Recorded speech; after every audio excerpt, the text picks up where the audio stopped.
Bom dia, pessoal! Como vocês estão? Boa tarde ou boa noite? Tudo bem com vocês?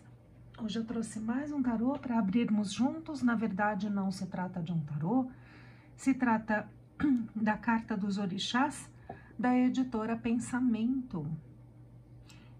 Eu adquiri, quem está acompanhando o canal, foi mais uma aquisição que eu fiz na Feira Mística, que aconteceu nos dias 12 e 13 de novembro em Campinas, e que acontece, se eu não me engano, agora nos dias 13 e 4 em São Paulo. Vamos abrir juntos? Eu já deixei uma pontinha aqui separada, vamos ver se a gente consegue abrir por aqui. Eu entendo que esse aqui seja mais como um oráculo, né? Uma carta, ou um conjunto de cartas, com mensagem dos orixás para nós.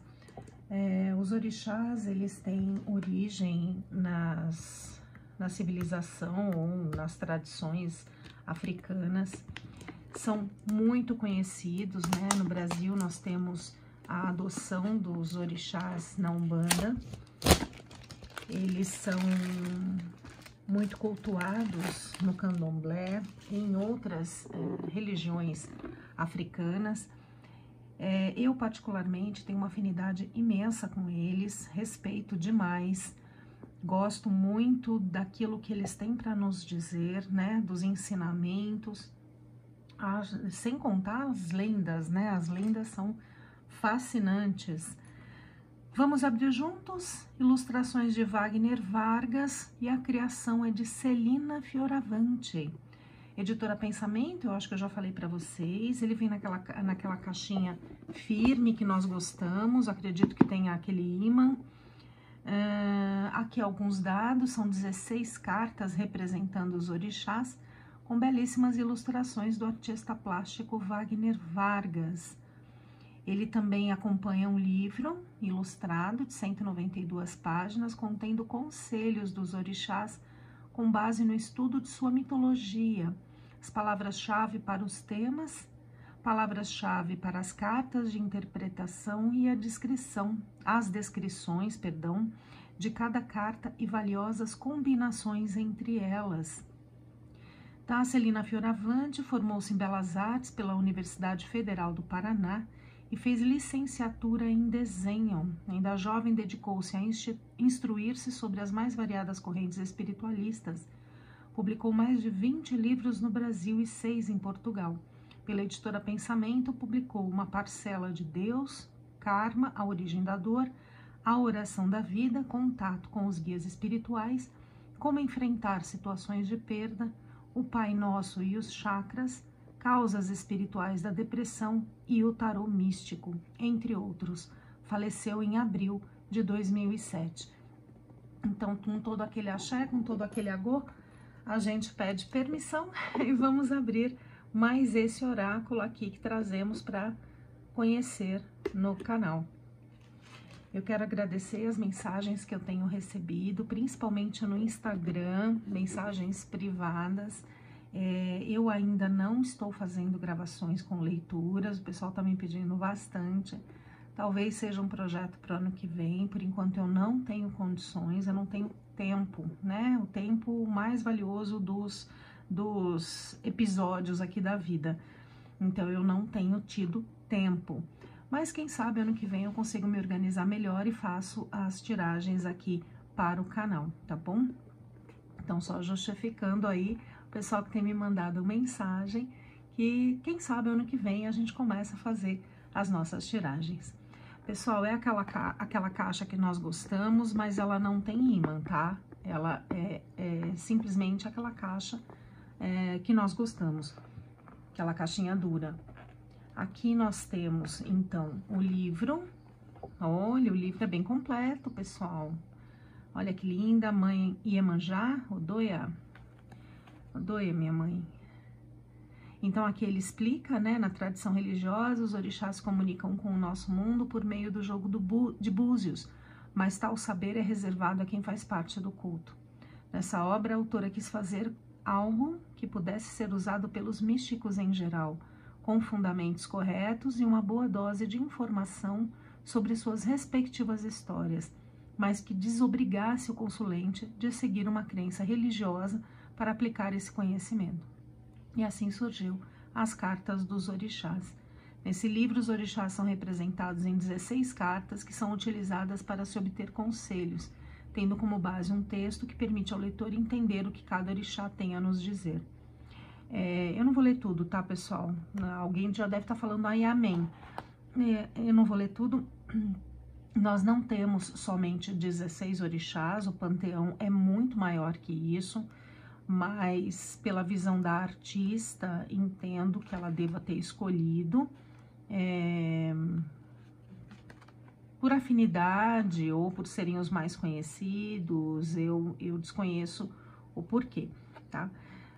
O livro não é colorido, ele é preto e branco, mas ele é totalmente ilustrado, ou seja, ele traz para nós, né, por exemplo, vamos pegar aqui uma carta, peço desculpas pela minha voz, eu tô com a voz péssima. Vamos pegar um orixá que eu tenha mais conhecimento, que a gente não fala bobagem, né? Vamos falar de Iemanjá, né? Eu acho que é o orixá mais conhecida, até de quem não tem nenhum tipo de prática religiosa. Então, aqui ele traz uma associação, né, de Iemanjá, né, o campo de atuação, a energia dela. Aqui ele traz a carta quando falar com você para dar um aviso ou responder uma pergunta. Lembre-se das palavras-chave, ele traz uma relação. O aviso de Iemanjá, a resposta de Iemanjá para o amor, a resposta de Iemanjá para o dinheiro e profissão, a resposta de Iemanjá para a saúde e finda. Então, acredito que você deva fazer uma pergunta, se concentrar e pedir um conselho, né? Pedir uma resposta para cada um deles. Então, a depender do seu momento de vida, você pode ali fazer uma consulta. Realmente funcionando como um oráculo, né? E não como um jogo completo, com uma tiragem completa e tudo mais. Mas como uma carta do dia ou uma carta pontual, para que você possa fazer perguntas para questões individuais, né? Questões pontuais. Aqui nós temos as 16 cartas, é uma carta grande, né? Não é um tamanho padrão, ela é grande. Né? Então, só para vocês terem uma ideia, minha mão, a carta, ela é uma carta bem grande, mas são somente 16, então não dificulta aí o embaralhar, né? Esse é o dorso é simples, é um tom azul escuro. Então, vamos conhecer as ilustrações? Eu não conheço muitos deles, tá? Eu vou pedir desculpas para vocês. Quem quiser, por favor, né? Será muito bem-vindo o comentário esclarecendo a questão do orixá, né? E ensinando quem assiste o canal, e a própria taróloga também ficaria muito feliz com este ensinamento. Eu depois, lendo o livro, vou acabar conhecendo alguma coisa, mas nada melhor do que quem vive a religiosidade e quem adota esse panteão aí na sua vida espiritual. Então, essa é Euá.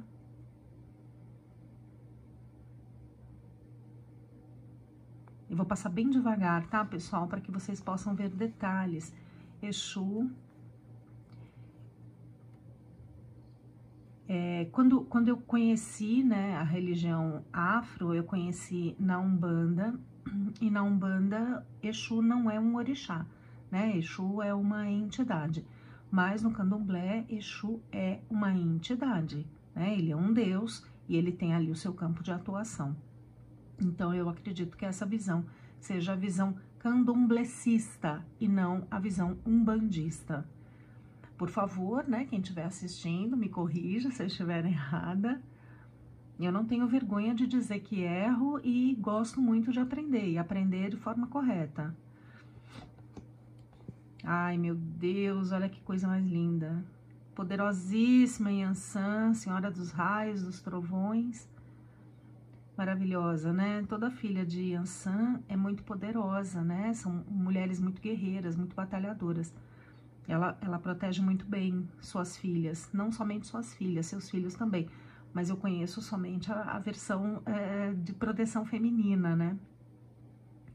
Maravilhosa. Todos os orixás, eles carregam, né, ferramentas, e essas ferramentas, esses adornos, esses materiais, né, que eles carregam, tem todo um significado. Existe um significado também para a cor da vestimenta, né? Todos os adornos, as joias, tudo tem um significado na região Nagô. Os ibejis, aqui no Brasil, na Umbanda, é comemorado, né, em setembro. Eu não tenho certeza da data, acredito que seja dias 26 e 27, algo em torno dessas duas datas. O dia de Cosme e Damião, né, que seria Cosme, Damião e Doum. Cosme e Damião eram irmãos, Doum eu desconheço, aí eu fico devendo a história completa. Mas são os ibejis, são os orixás ibejis, que são orixás criança, né, a energia pura da criança, que é aquela coisa que a gente vai perdendo ao longo do tempo, né, e não deveria manter vivo. Obá é uma orixá feminina, poderosíssima, tá vendo? Cada orixá, ele traz, assim, essa, por exemplo, traz, né, um tacho com peixes, ela traz uma espada, ela tem um cocar, a própria veste, né, as vestimentas dela, ela não tem adornos, não tem joias, tudo isso tem um significado, tá? Que eu desconheço, não saberia explicar para vocês. Aí agradeceria bastante se alguém viesse e me explicasse. Nanã, ao que eu sei, é uma orixá bem antiga, né? Ela é bem idosa. Aqui ela traz as vestes, né? Ela também não tem adornos. Por que eu falo dos adornos, né? Porque a gente vê sempre Iemanjá com adornos, Oxum, que são as orixás mais conhecidas, né? E Ansan com adornos, com joias, né? Logunedé. Ai, que lindo, olha os cavalos marinhos, gente, olha que coisa linda. Ele tem como ponto de força da natureza um arco-íris. Aliás, todos os orixás têm como um ponto de força um elemento da natureza, né? Por exemplo, Yansan são os raios e trovões, Logunedé é o arco-íris, Mãe Iemanjá é o mar, né? É a água salgada, Mamãe Oxum são as cachoeiras, é a água doce. Então, cada um tem um ponto de força na natureza, e eu entendo que eles são pontos de força da natureza. E a gente se apega, né, a cada um deles, de acordo com a nossa crença ou com a nossa afinidade, talvez, né? Iemanjá é uma orixá que eu tenho grande afinidade, né? Eu sou uma apaixonada pelo mar. Não interessa o horário do dia ou da noite, eu acho o mar extremamente fascinante. E eu tenho uma afinidade muito grande com ela, com a figura dela, né? Ela sempre me pareceu a figura da grande mãe. E no panteão africano, ela é a grande mãe, ela é a grande mãe dos orixás. Então, essa conexão que eu fiz, eu particularmente, né, fiz com ela e com a grande mãe, ficou desde que eu era criança, e que quando morava no Rio de Janeiro eu identificava, né? Eu via essas imagens em vários estabelecimentos comerciais e eu criei essa afinidade com ela. Então, sempre como a grande mãe, a grande deusa. Oxalá. Olha que lindo, tá vendo? Ele já tem adornos, a espada, o elmo não, o escudo, perdão. Ele tem aqui uma espécie de coroa. Então, isso tudo tem uma explicação, né? Tem um significado. O Sain. Tem uma música muito interessante, acho que é do Baden Powell. Foi, inclusive, premiadíssima essa música. Acho que se chama O Canto de Ossan. Se o homem que diz vai, não vai, não, o homem que diz vou, não vai, porque quem vai mesmo não diz. É maravilhosa, é uma composição do Baden Powell, cantada por ele e pelo Toquinho. Eu não sei se o Toquinho também é autor dessa música, depois eu deixo nos comentários. Cuidado do homem que cai no canto de Ossan e traidor, né? É interessante. Acho que a pessoa como um todo, né? Qualquer pessoa que peça algo negativo, peça maldade, peça algo que vá desequilibrar a natureza, o universo, o cosmos como um todo, acaba sendo prejudicado, né? A gente tem que deixar a vida seguir seu curso, o destino mostrar sua face. Então eu acredito que talvez por isso venha a canção. Mas quem tiver curiosidade, depois procurem, né? O Canto de Ossan é esse nome aqui. Eu espero que dê para vocês verem. É muito linda essa música. O Mulu, a Totô. O Mulu tem uma lenda muito bonita, né? O Mulu, ele foi abandonado, né? Ele era filho, acredito que de Nanã, foi abandonado. Essa é a lenda, tá, pessoal? Ele foi abandonado e quem o encontrou foi Iemanjá, e Iemanjá cuidou dele, porque ele tinha vários problemas, ele tinha uma doença, ele era deformado, algo nesse sentido. Então a mãe, vendo ele naquela situação, o abandonou. E quando o abandonou, quem o acolheu foi Iemanjá e cuidou dele, né? Então o Mulu, a Baluaê, o Mulu é a versão velha, né, idosa dele, e a Baluaê é a versão jovem, mas ambos trabalham com ponto de forças da natureza e eles estão extremamente conectados à questão da saúde, né? Então o Mulu é muito reverenciado, muito cultuado, justamente para quem tem problemas de saúde ou algo dentro desse setor, né? Ogum é muito conhecido, né? Ogum que faz um sincretismo religioso com a religião da Umbanda, como sendo São Jorge. Na verdade, explicando um pouquinho essa questão de sincretismo, para quem não conhece, os negros escravos, né, vindos para o Brasil, numa mancha que nós temos imensa na história, por esse episódio tão triste, né, de manter seres humanos como escravos no Brasil, eles precisavam continuar cultuando os seus deuses, né, o seu panteão.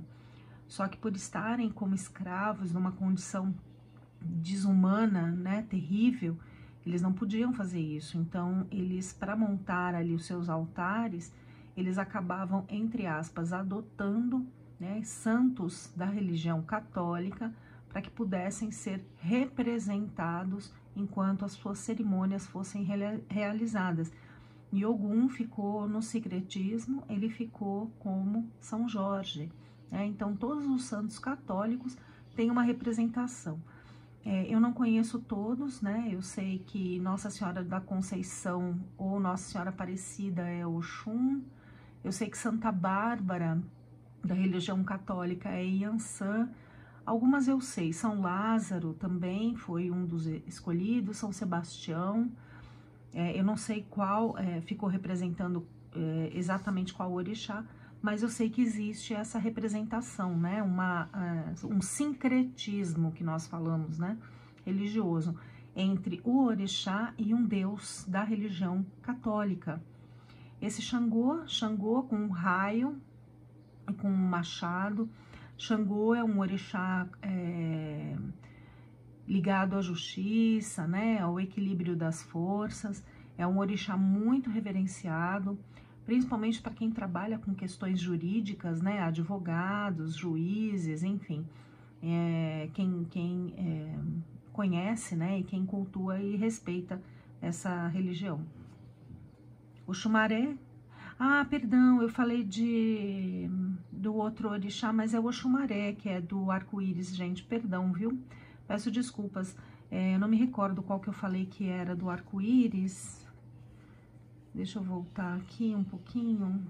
E eu peço desculpas para vocês. Eu falei que era Logum Nedé, mas não é Logum Nedé, não. Eu peço desculpas para vocês. Eu me confundi. O Xumaré. O Xumaré tem como animal de poder, né, as cobras. Isso é o pouco que eu conheço, tá, pessoal? Eu poderia ter até estudado um pouco mais para trazer isso com mais detalhes para vocês. Mas existe tanto conteúdo rico na internet, que por mais que eu fosse explicar, muito melhor a gente ver de pessoas que realmente têm uma conexão, né, com tudo isso. É muito melhor a gente ouvir de alguém que tenha conhecimento, né, não de uma leiga como eu. Essa é Oxum. Oxum sempre traz, né, o seu espelho, ela sempre vem adornada, né, com ouro. Ela tem como ponto de força as cachoeiras. Eu não sei se lagos, eu acredito que não. Eu acredito que sejam somente as cachoeiras mesmo, né? A água doce, mas em cachoeiras. Cachoeiras não, cachoeiras, né? Oxum também é bem conhecida, né? É uma mãe amorosa, né? Nos pontos, pelo menos de Umbanda, que são os que eu conheço dela, sempre falam, né, que ela gosta de lírios, né, aqueles lírios brancos. Oxóssi, né, ele tem como ponto de força as matas. Eu vejo dessa forma. Quem conhecer mais, pode escrever nos comentários, né, eu acho que essa troca é bem intensa, é bem interessante também, né, conhecermos outras divindades, né, com todo respeito. Eu sempre respeito todas as religiões, todas as crenças, todas as culturas, e eu adoro estudar sobre elas. Ah, aqui terminamos, né, eu acho que foi a primeira orixá que apresentamos.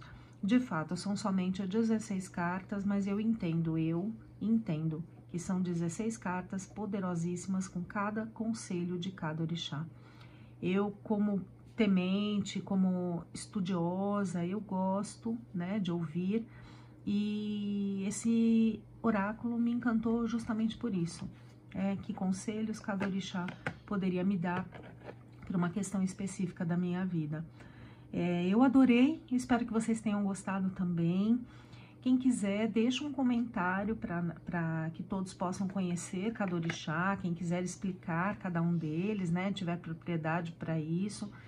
Curtam o vídeo, comentem, fico muito feliz em receber as mensagens. A gente sabe, né, tem muita gente que fica com vergonha, acaba mandando mensagem privada, mas não tem problema, fico feliz da mesma forma e grata pela participação de vocês e comentários que vocês têm feito no canal. Muito obrigada, viu, pessoal? Um ótimo dia para vocês. Tchau, tchau.